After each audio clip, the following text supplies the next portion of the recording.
Dito naman sa bahay, nasanay na kami. Hindi na namin pinapasin yung mga nakikita namin, nararamdaman namin. Every time na may ganun na nangyayari, parang mga paranormal na nangyayaring ganyan, mas lalo pang yung business namin, halos lahat, mas lalong gumaganda ng gumaganda.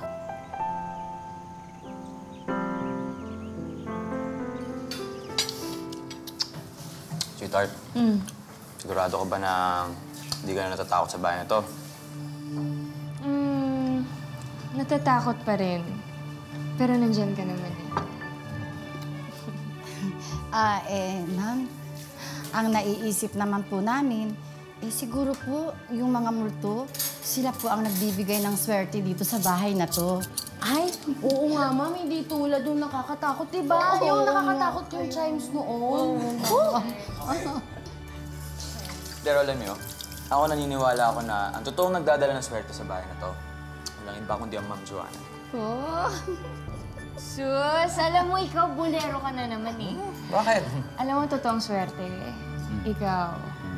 Kasi nagsusumikap ka, tapos masipag ka. Kaya proud na proud ako sa'yo.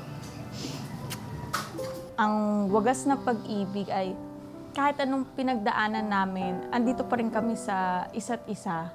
Pinaglalabanan namin yung challenge, kung mag-away man kami, kung magtampuhan, hindi yung katulad ng iba na, di ba yung iba naghihiwalay, yung iba lumalayas. Kami hindi, parang 30 minutes lang nakalipas, okay na kami ulit. Hindi namin tinitake talaga siya as, yung negative. Mas tinitake namin siya as positive.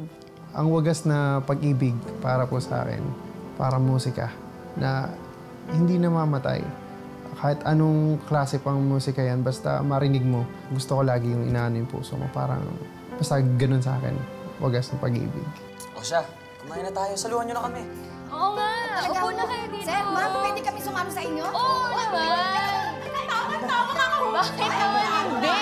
Sabi ko nga, pwede tayo kumain dito eh. Talagang si Manong, pinaghahanda talaga ako eh. Oo, kanin. Ma'am, mamaya po yan. Kanin. Kumain na!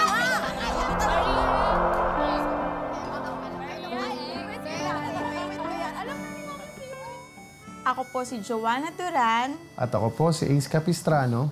At ito po ang kwento ng aming wagas na pag-ibig.